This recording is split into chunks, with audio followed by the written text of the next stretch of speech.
사도행전 16장 6절로 10절까지 찾겠습니다.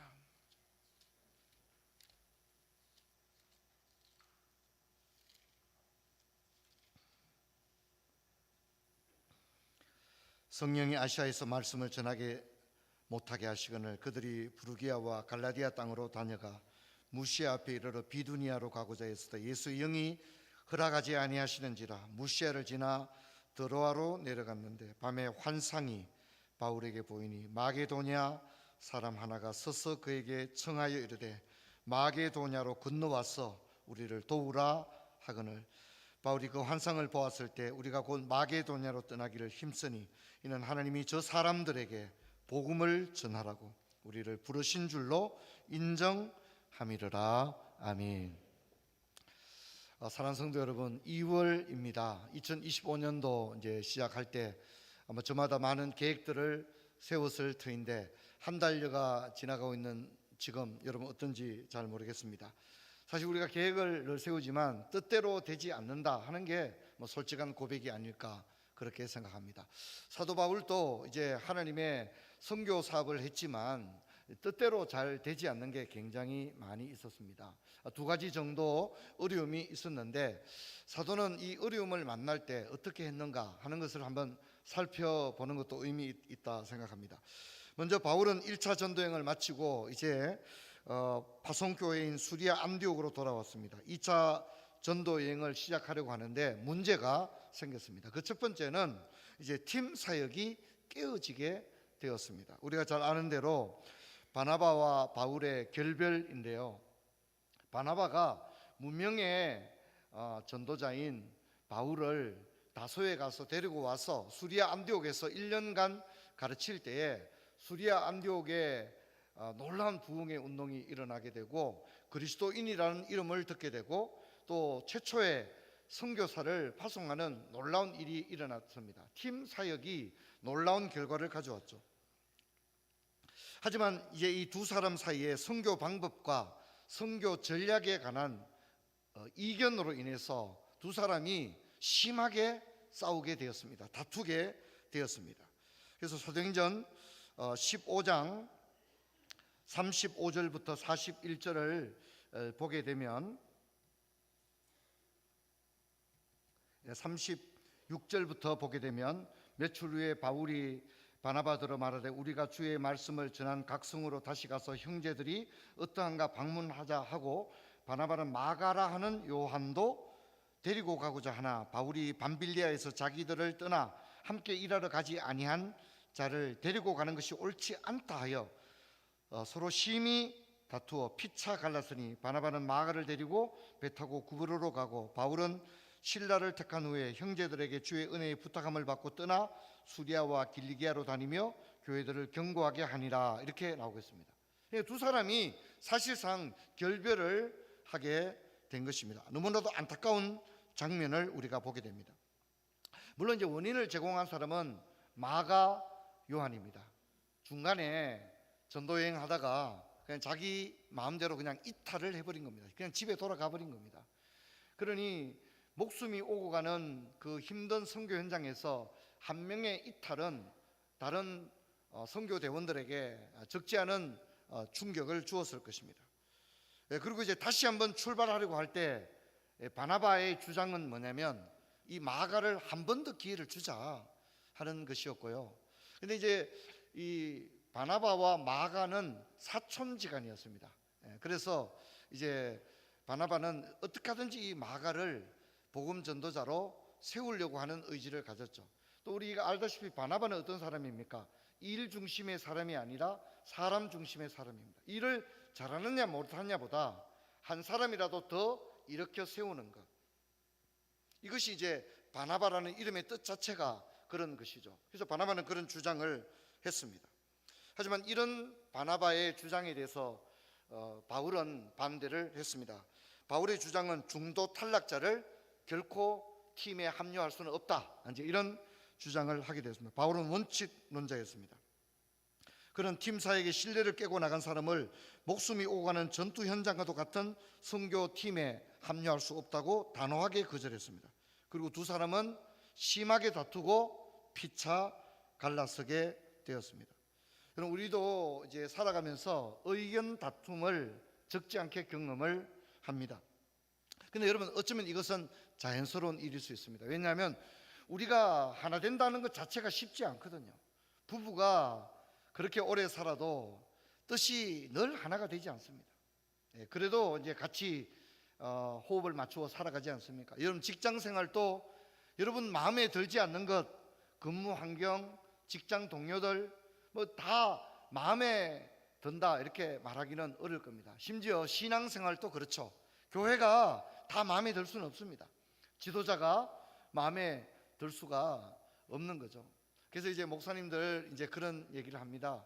이제 연말 행정당회 때 이제 그런 얘기들을 한다는 거예요. 어떤 교회에서는 장로님이 목사님 설교를 다 이렇게 데이트를 낸 거예요. 데이트를. 목사님 너무 구약만 설교를 하시는 것 같다고. 그렇게 얘기를 하시는 거예요. 다 일리가 있는 얘기죠. 그처럼 사실 우리가 모든 게 딱 맞아떨어지지 않습니다. 신앙생활에서 심지어 교회도 딱 이렇게 맞아떨어지지 않습니다. 그래서 의견 다툼이 일어나는 것은 어쩌면 자연스러운 현상 중에 하나일 수도 있습니다. 우리 모두가 성격과 성향이 다르게 됩니다. 하지만 어떤 경우에도 다툼과 분열은 정당화될 수는 없습니다. 그 이유는 성령님은 그런 우리를 지금 하나 되게 하시려는 사역을 하고 있기 때문입니다. 그러므로 우리가 의견 다툼이나 또 어떤 감정적인 문제로 인해서 끝없는 분열과 분리를 조장하고 거기에 주도한다면 적어도 그것은 성령님과는 다른 방향을 향해서 내가 에너지를 쓰는 것이 되기 때문입니다. 또한 우리가 공동체에서 이렇게 다툼이나 분리를 겪게 되면 교회는 깊은 상처를 받게 됩니다. 결코 이것은 선한 일이 아닙니다. 하지만 다툼과 분리보다 더 중요한 것은 그 이후에 어떻게 하느냐가 중요합니다. 우리가 다 연약한 자들이기 때문에 불가불 우리가 많은 문제들을 겪게 되고 또 때로는 다투기도 합니다.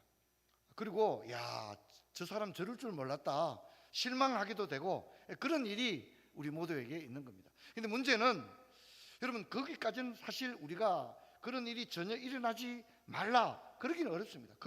그런 상황을 피하기는 어렵습니다. 근데 문제는 그 다음이 어떤 자세를 가지느냐, 이것이 중요합니다. 여러분, 에베소서 4장 26절은 이렇게 말합니다. 분을 내어도 죄를 짓지 말며 해가 지도록 분을 품지 마라, 그렇게 이야기를 합니다. 여러분, 우리는 연약한 까닭에 분을 내고 격한 감정의 말들을 쏟아놓습니다. 근데 문제는 계속하여 그런 감정이 우리를 완전히 지배하여서 우리가 거기서 헤어나지 못하게 되는 것은 하나님이 원하는 게 아니라는 겁니다. 그래서 우리가 분을 때려냅니다. 하지만 그 화를 내어도 해가 지도록까지 그 감정의 상태를 지속하는 것은 하나님께서 허락하지 않는 일이다. 하나님이 원하지 않는 일이다. 그렇게 성경은 가르칩니다. 그리고 성경은 마귀에게 그렇게 할 경우에는 마귀에게 틈을 주는 일이다 이렇게 말합니다. 여러분, 우리가 화가 납니다. 실망합니다. 다시는 얼굴도 보고 싶지 않습니다. 그렇지 않습니까? 그런 일이 있습니다. 근데 문제는 그런 감정의 상태를 계속 가지고 가게 되면 성경이 뭐랍니까?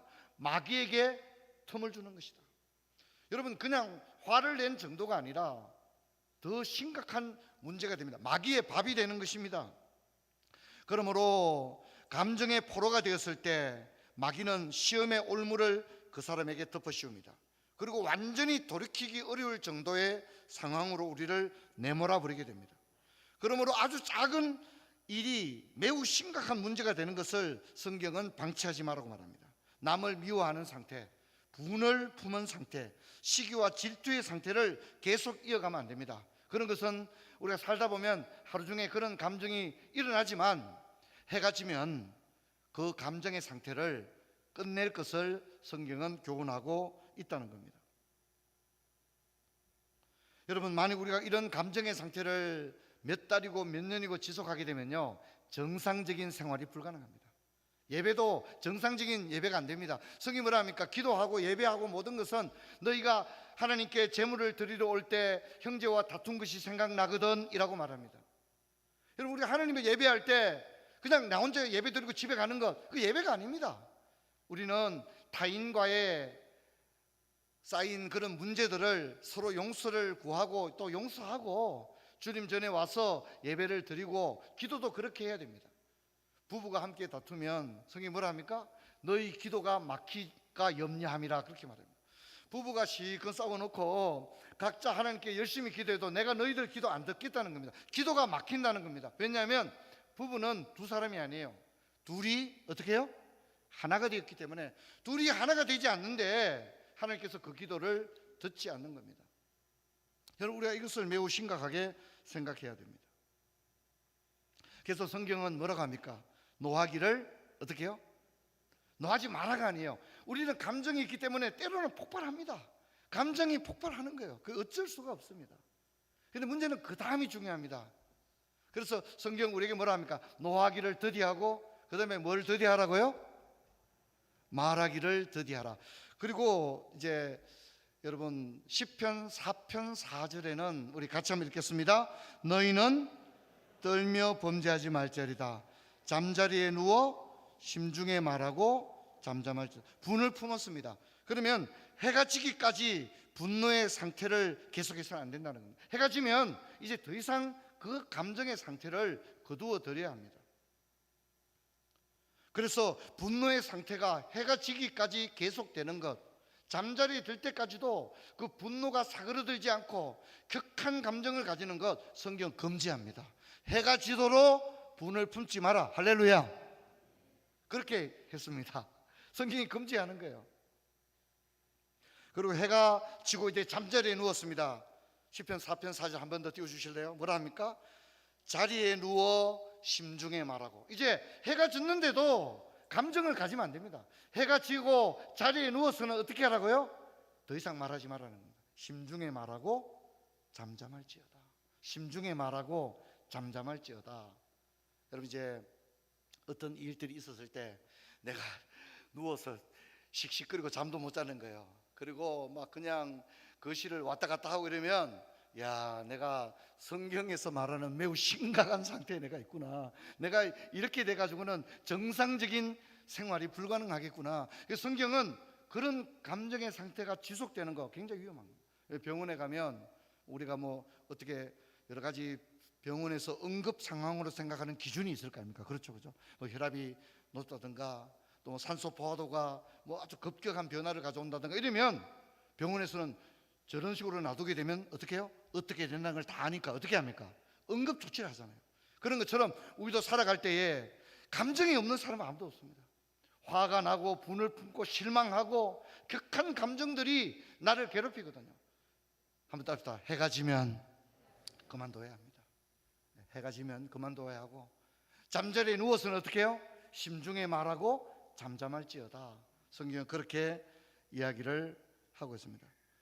여러분, 바나바와 바울은 이렇게 다투었습니다. 근데 그 다음이 중요합니다. 우리는 다투는 게 문제가 아니라 의견 충돌이 문제가 아니라 그런 일은 다반사로 일어납니다. 근데 문제는 그 다음에 어떻게 하느냐가 정말 중요한데요. 이렇게 심히 다투어서 팀이 완전히 깨어져 버린 바나바와 바울은 그 이후에 어떻게 됐을까요?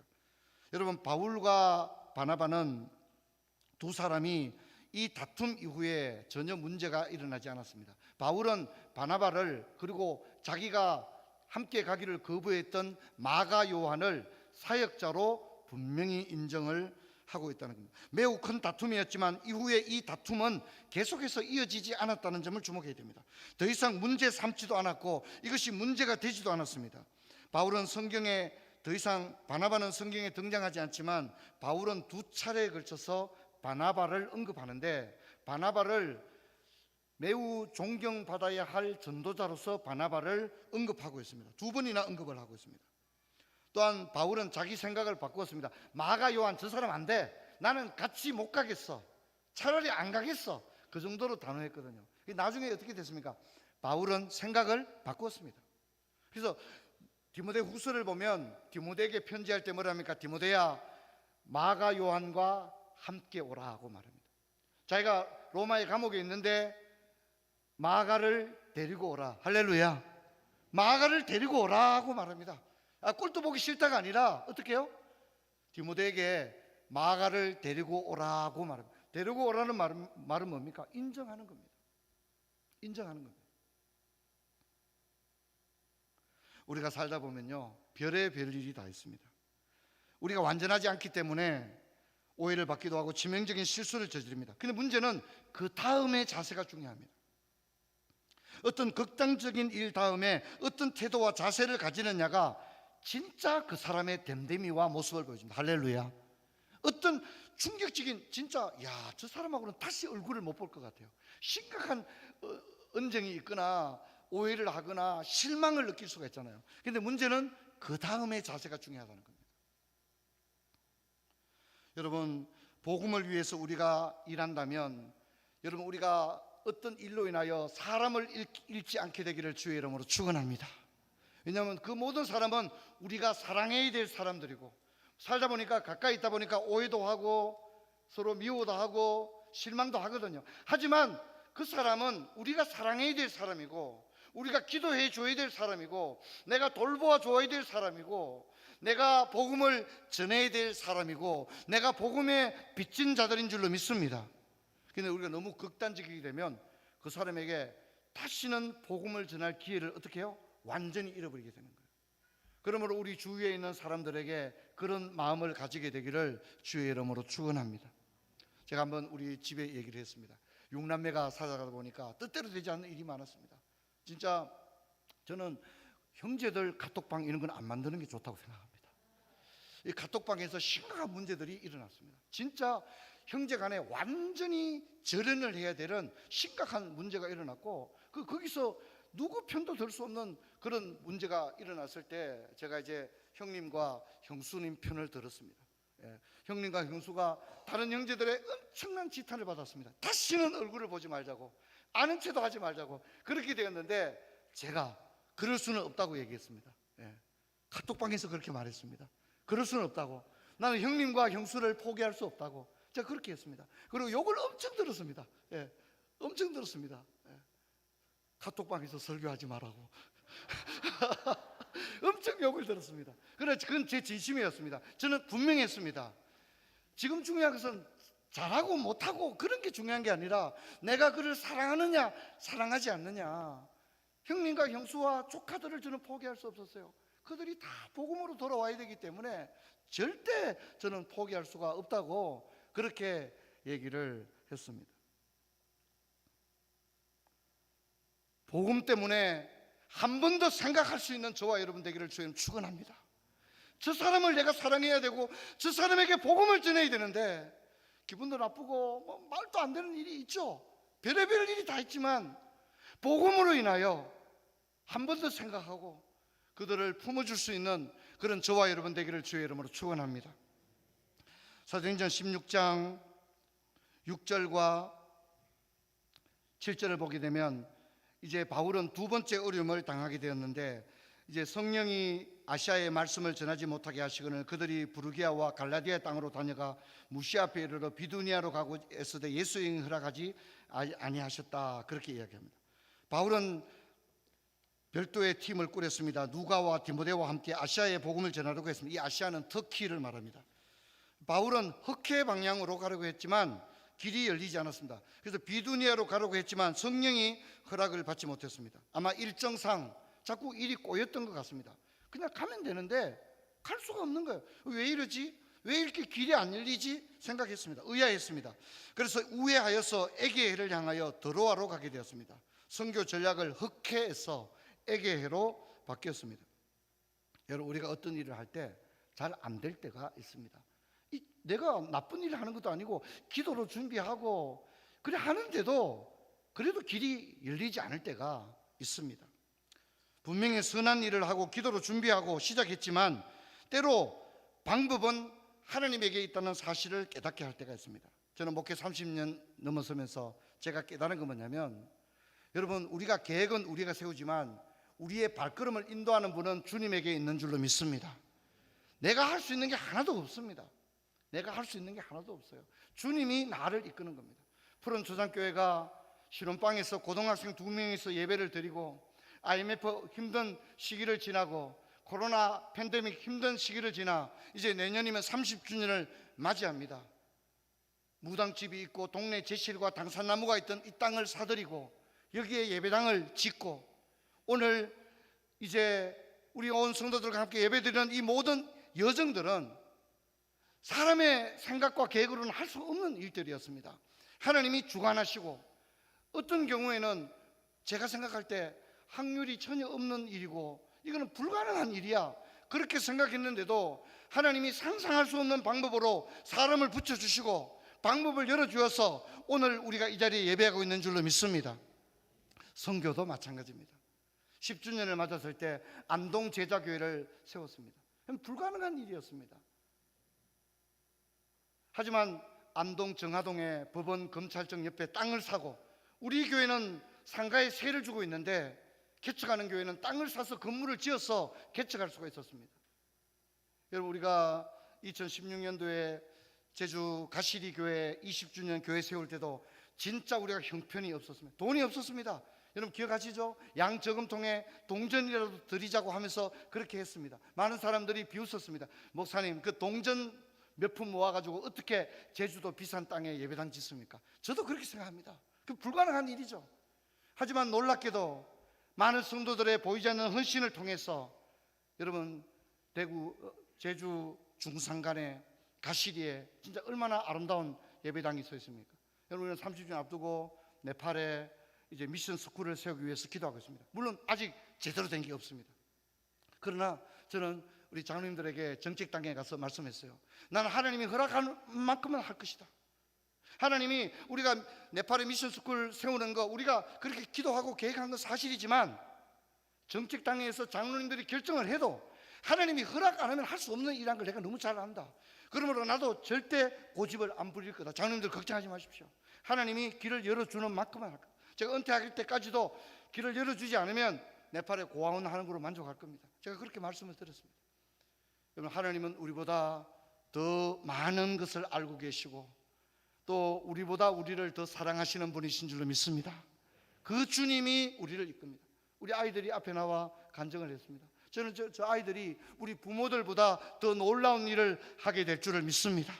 저는 그 확신을 가집니다. 여러분 우리는 어떤 일을 할 때 우리 뜻대로 되지 않을 때가 많습니다. 바울도 아시아의 복음을 전하려고 하는데 길이 막혀서 이제 유럽 선교의 길이 열리게 됩니다. 그런 환상을 보게 되는데 건너와서 도와달라는 환상을 봅니다. 건너와서 우리를 도와달라 그런 환상을 보게 되었습니다. 밤에 마게도니아의 환상을 보는데 건너오라는 겁니다. 건너와서 우리를 도와달라. 이게 유럽 선교의 첫 발을 내딛는 바울의 머릿속에는 유럽이 없었어요. 그런데 하나님은 바울의 길을 막고 유럽의 교회를 세우기를 원하셨고 유럽 최초의 교회였던 빌립보 교회가 세우게 되는 일이 일어나게 됩니다. 우리가 어떤 길을 가려고 하는데 하나님은 다른 계획으로 우리를 인도합니다. 지금 너의 계획을 내려놓아라. 지금 네가 가려던 길을 허락할 수 없다. 그건 잘못돼서 허락하지 않는 게 아닙니다. 오해해서는 안 됩니다. 때로는 길이 막힌다고 해서 하나님이 나를 미워하는 게 아니고 나를 싫어하는 게 아니고 내가 죄를 지어서 길이 막히는 게 아니라 더 놀라운 하나님의 계획이 있음을 신뢰하는 여러분 되시기를 축원합니다. 이때 아멘 좀 크게 나와야 돼요. 할렐루야. 길이 막힐 때 하나님 왜 내 기도 안 들어주시지?가 아니라 내 머리로는 내 머리를 넘어서는 더 크고 놀라운 하나님의 계획이 있는 거예요. 그것 때문에 지금 길을 딱 막고는 다른 길로 우리를 인도하는 거예요. 여러분 중요한 것은요 우리가 하나님을 신뢰하기를 주의 이름으로 축원합니다. 일이 잘 될 때도 신뢰하고 길이 막힐 때도 신뢰해야 됩니다. 요한복음 10장 16절을 보면 또 우리에 들지 않은 다른 양들이 내게 있어 내가 인도하여 할 테니 그들도 내 음성을 듣고 한 무리가 되어 한 목자에게 있으리라. 예수님은 제자들에게 우리에 들지 않는 다른 양들이 있다고 말합니다. 너희들 12제자만 중요한 게 아니라 너희들 말고도 지금 우리 안에 들어와야 될 양들이 있다. 근데 그 양들이 길을 잃고 헤매고 있다. 그 양들도 다 우리 안에 들어와야 된다고 말합니다. 여러분 지금도 복음을 듣지 못한 가족들 얼마나 많이 있습니까? 친척들, 믿다가 낙심한 사람들. 여러분 하나님은 우리를 통하여 그들을 하나님의 우리 안으로 들어오게 하기를 원하신 줄로 믿습니다. 그래서 올 한 해 우리가 이제 2월부터 5월까지 4달 동안 복음 전도를 위해서 애쓰시고, 우리 다음 주 또 대신자 작정할 때에 여러분들 가족들, 조카들 다 이름을 쓰십시오. 그리고 어떻게 하든지 그들을 인도하기 위해서 지금부터 기도하고 말씀을 듣는 놀라운 은혜가 저와 여러분에게 있기를 주의 이름으로 축원합니다. 성도 여러분, 마게도냐 사람이 건너와서 우리를 도와달라고 했는 것처럼 수많은 사람이 사실은 나를 구해줘, 나를 예수님에게 인도해줘, 나는 지금 너무 힘들고 어려워, 그런 사람들이 얼마나 많습니까? 복음의 요청을, 저들의 부르짖는 소리를 들을 수 있는 그런 부초의 모든 성도들 되시기를 주의 이름으로 축원합니다. 자리에서 일어나겠습니다. 아버지 감사합니다. 사도가 복음을 전하기 위해서 애썼지만 여러 가지 어려움에 부딪혔습니다. 다투기도 했습니다. 길이 막히기도 했습니다. 하지만 하나님은 더 놀라운 역사를 베풀어 주었습니다. 상상할 수 없는 것을 예비해 놓으셨고 더 놀라운 계획을 주었습니다. 저들도 복음 전거를 위해서 참게 하시고 더 많은 사람을 품게 하시고 복음의 빚진 자의 사명을 가지게 하시고, 지금도 우리를 복음으로 초청하는 많은 사람들 앞에 우리가 먼저 가서 손을 내밀고 저들을 초청할 수 있는 그런 부초의 온 성도들 되게 하여 주옵소서. 주 예수 그리스도 이름으로 기도하옵나이다.